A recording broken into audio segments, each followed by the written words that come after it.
So, fun fact, have you ever done the Myers-Briggs personality test, which has the 16 different types, all of with the little letters that mean different things about your personality type? Did you know that that personality type psychologically is related to Carl Jung's 12 archetype system, which he also has multiple different variations and layers to this model? As you can see, there's different quadrants, and there's different information that has to do with each. There's different keywords associated with each. But where did Carl Jung, the famous psychologist and psychoanalyst, where did he devise this 12 archetype system? Because that would eventually go to influence the most used psychology system today, which is the MBTI. Jung actually got his 12 archetypes from the zodiac, the 12 celestial signs that are in the sky, or also called astrology. Now, I thought the Bible specifically says that astrology is evil and demonic. Well, it actually doesn't say all of that. It does say that you should not rely on astrology because you should more put your faith into God.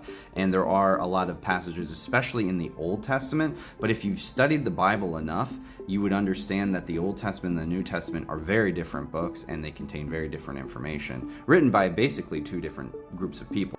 The New Testament gives reference to a lot of astrological signatures. For example, the Magi followed the Star of Bethlehem in order to find baby Jesus. But how can astrology be real? That doesn't really make a lot of sense. Well, think about it like this.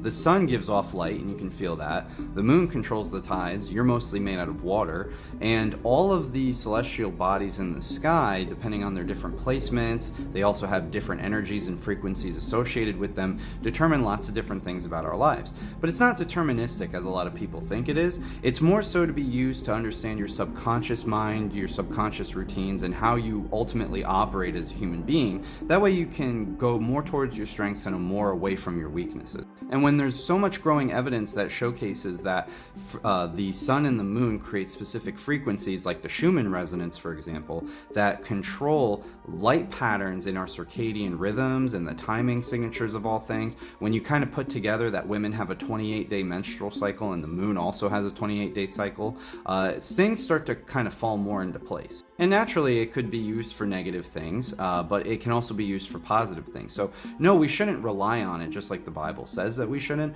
but we can also explore it to understand ourselves better, because that's essentially what God and Jesus spoke about, is understanding ourselves at the true core. You also have 12 cranial nerves in the brain, and you have 12 ribs. So that's probably where that system came from, just because we kind of project psychologically everything onto everything else from within us. What do you think about this? Drop a comment down below, and if you're interested in getting an astrology reading, come reach out to me. Love you. See you in the next one.